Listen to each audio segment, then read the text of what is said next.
Hey guys, this is Coach Porter. I'm going to go over some of the basics for you so that way we can kind of catch up on a few things. I want to start with our numbering system and our offensive terminology so we can get ready for our camp against Muskegon and forward. I want to go through the numbering system with the offensive linemen, so if you're out there watching, just pay attention and listen closely. So what we're going to do is we're going to start right now with our numbering system for the offensive line so you know what techniques we have. Quarterback should also be listening as well. What we have here is we have, if right or left, the numbering system is exactly the same. It just flip-flops over. If you have a general or a guy on you who's an inside shade, we call this a 2-eye or a 2 inside. If you have a guy who's head up on you, we call this a 2 technique. If you have a guy who's on your outside shoulder, we call that a 3 technique. If there's a guy who is inside of the tackle, we call him a 4-eye or a 4 inside. If we have a guy who's head up on the tackle, we call it a 4 technique.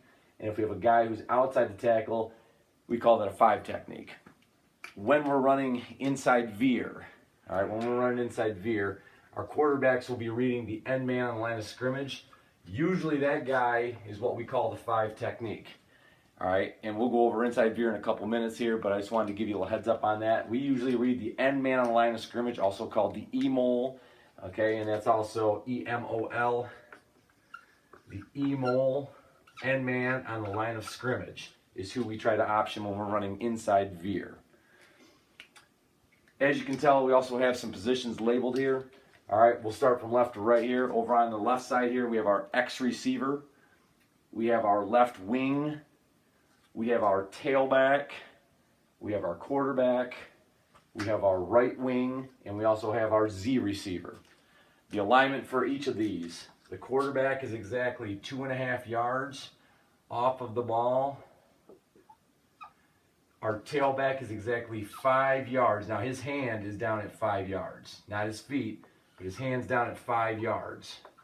He's in a 3-point stance. He's directly aligned behind the quarterback, directly behind the center. These two wings right here, when we're in our base set, all right, these two wings are exactly even with the quarterback. And they're also 5 yards outside the tackle. And they're obviously off the line of scrimmage. So they're 5 yards outside of the tackle. And usually what we want to do is we want to actually keep our wings with their outside foot up and their inside foot back. It's a nice, easy, relaxed stance. So if I was to be a wing right now, I'd have my left foot up and my right foot slightly cocked, and I'd be in a nice, controlled, relaxed stance so I can motion to the backfield. So if I was a left wing, this is how I would look right now. Quarterback's even with me, I would motion this way, or I could go into my pass routes that way.